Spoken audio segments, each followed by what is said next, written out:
Better trade headlines this week. Macro's been at least less worse. I see UMich coming in right now at 92. Do you think we get over the line and get some fresh highs? Yeah, we do. I mean, so far this is playing out along the lines of what we've been expecting. When we were on the show back in early August, we thought it was going to be a bumpy period and maybe a pullback in the 5 to 7% range. We got that, but what was very interesting was how negative sentiment got in August, and people really braced for a lot of bad news. We had the most outflows since December, the most hedging in the options market, and as we've seen some de-escalation on the trade side, we've seen stocks move forward. And what's really important, what happened on Monday, we had something called a breadth thrust in the market, which is really intense buying. When we look back in history, it's happened about 25 times. 24 times a year later, the stocks were up. So that's a good risk reward in our view for the market. And we still think the path of least resistance over the next 12 months is higher. But we will still see these ongoing carousel of concerns in these periodic pullbacks. How much is dependent on Powell delivering next week? You know, I think right now the bond market's helped him out a bit by just resetting. So I think the market expectations are baking in a 25 basis point. I think that's going to happen. I think the market just wants to know that they will be vigilant. But I think the bond market and the 10-year moving back up has really actually helped the Fed out as far as the 50 basis point cut is likely off the table. All right, Andrew, your thoughts as well. Yeah, well, so look, the market is vulnerable to some type of disappointing move. Maybe it's the Fed next week. I don't know. I think the market's overbought. But I just don't think there's a lot of downside in the market. What August was a very interesting month. We had 3 really bad days and the market came rebounding back up. And I just think it's a story of there's too much cash that's been liquidated out of equities. There's too much cash sitting in money markets. And so the downside is relatively limited. So I agree with Jim Cramer. The market's overbought short term.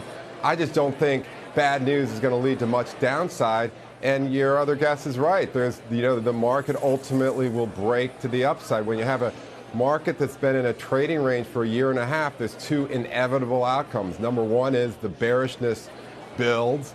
And number 2, the market ultimately breaks the upside. So I think it's just a question of when, not if, and with so much cash on the sidelines, I just don't see a lot of downside, although I concede short-term the market's overbought. Okay, if you don't see downside and you see a lot of cash on the sidelines, if somebody's looking to get in, where can they still find value?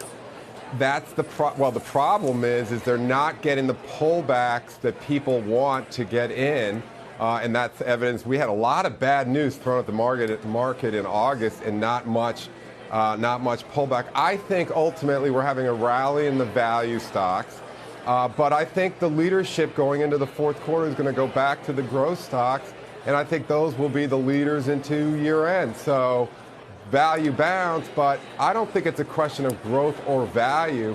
What has been very overbought is the defensive stocks, and bull markets never end with people paying through the nose for stocks that they think will do well in a recession. Bull markets end with people chasing the growth stocks, and I think that's going to be a resumption of the leadership in the fourth quarter.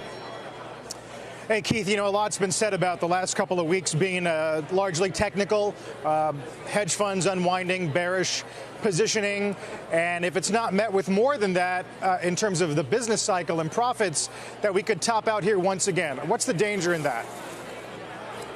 Well, that's the danger, but our base case is that we aren't going into recession. The market started to bake in some of those expectations, and as long as the economy just grinds forward and earnings continue to move forward, I think that will be fine for the market. In fact, the S&P forward earning estimates on a 12-month forward basis quietly just made a new high last week. And even with all those fund flows out, we haven't seen that much come back in. And don't forget, we're coming closer towards the end of the year, so there will be some fear of missing out, and also people, trying to catch up because a lot of folks were too defensive. And the other part is, there's all risk in different parts of the market, but the 10-year U.S. Treasury, this is extraordinary. We had the strongest or the widest deviation from its trend in several years. In fact, you can go back to the last 25 years, and we were about 40% below the 200-day moving average for the 10-year Treasury, and we've seen that quick move up. We actually think that the value trade has a little bit more legs here short term. We're bullish on financials. Another one that's actually doing pretty well, even though rates are moving higher, is home builders. And I think that's a sign that we're growing confidence that we're going to sidestep a recession. And you're also seeing semiconductors do well. Those are things that are not consistent with the economy rolling over. Yeah, to your point there, Keith, all-time highs today, or I should say 52-week highs at least. Lerner, Pulte are both on that list. Kimco Realty's in there too. Andrew, in terms of sectors, do you got favorites? Yeah, so I like the home builders a lot. So I think it's a balance of some growth, some value, but you want to fade these, the staples and these defensive stocks that I think are overvalued. So I don't have a problem owning financials. I think it's a balance between growth and value. It's just less so on the defenses. The last thing I'd say, Carl, is, I've heard a lot of people come on and say, well, earnings estimates are too high, they're going to come down. And, my comment that I would love for you to ask people to say that is, well, how come the market is up close to 20% on the year when we've had flat earnings growth on the year? The point is the market is anticipating that next year we're going to have positive earnings growth because we're coming off a flat base. This is why the market's rallying this year. Next year, we're going to have to worry about 2021. But if that's the story of this year, by the time it's obvious, the market will be on to what's going to come next. And that, I think, is going to be more bearish.